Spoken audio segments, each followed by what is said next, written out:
નમસ્કાર. News of Gandhinagar daily headlines today.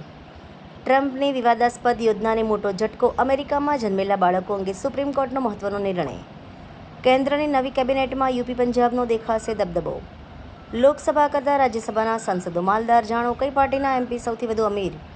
CJP આંદોલનનો 11મો દિવસ. જંતર મંતર પર સોનમ વાંગચુકની તબિયત લથડી. બોરિયા ગામમાં નલ સે જલ યોજનામાં કૌભાંડની ગંધ. 2 કરોડની ગ્રાન્ટ પાસ છતાં પાણીનું ટીપું ઘરે પડ્યું નથી. તંત્રી લેખ. બિટકોઇનમાં સતત ગભરાટ ભરી વેચવાલી. $60,000 અંદર. અમેરિકા અને ઈરાન આ અઠવાડિયે હોર્મુઝ સ્ટ્રેટ પર દોહામાં હુમલા રોકવા અને વાટાઘાટો કરવા સંમત થયા. રાષ્ટ્રપતિ પુરસ્કાર અને રાજ્ય પુરસ્કાર પ્રાપ્ત કરનાર સ્કાઉટ ગાઈડ રેન્જરને સાબરકાંઠા કલેક્ટરશ્રીએ સન્માનિત કર્યા. દિલ્હી રાજ્ય સરકારે ઇફ નીતિ 2026ને મંજૂરી આપી. રોડ ટેક્સ નોંધણી ફી પર 100% મુક્તિ આપી. મહારાષ્ટ્ર સરકારે ધોરણ 1 થી 10 માટે મરાઠી ફરજિયાત બનાવ્યું. પાલન ન કરનાર શાળાઓ પર કાર્યવાહી થશે.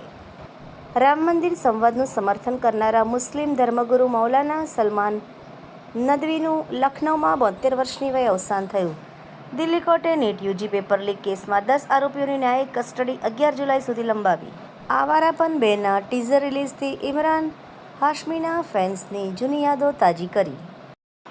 જનૂનમાં થયેલી વ્યથા અને ઠંડા કલેજે થયેલી હત્યા છેવટે એક ક્ષમ્ય નથી પણ અપરાધ છે. સંત સુરા.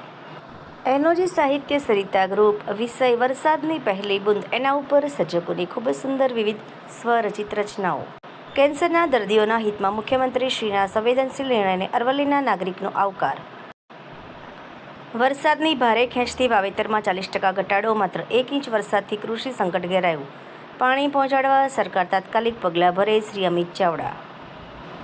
ડાંગ જિલ્લા માહિતી કચેરીના વયનિવૃત્ત થતા સેવક શ્રી ઝીણિયાભાઈ ગામિતને અપાયું વિદાયમાન. અખિલ ભારતીય ખંડેલવાલ વૈશ્ય સમાજના ભાગરૂપે શ્રી કમલા શક્તિ માતાનો 82મો વાર્ષિક 3 દિવસીય ભવ્ય ઉત્સવ કિશનગઢ રેણવાલમાં યોજાયો. ગાંધીનગરમાં ઘન કચરા વ્યવસ્થાપન અધિનિયમન 2026ના અમલીકરણ માટે રાજ્યકક્ષાનો વર્કશોપ સંપન્ન. આવી નોકરી માટે અદભુત પગાર મળે. વાંચવા જેવો લેખ, જાણવા જેવું ભરત વૈષ્ણવ. આભાર. ન્યૂઝ ઓફ ગાંધીનગર દૈનિક જનફરિયાદ ન્યૂઝ ગાંધીનગર. મીનાક્ષી રાવલ.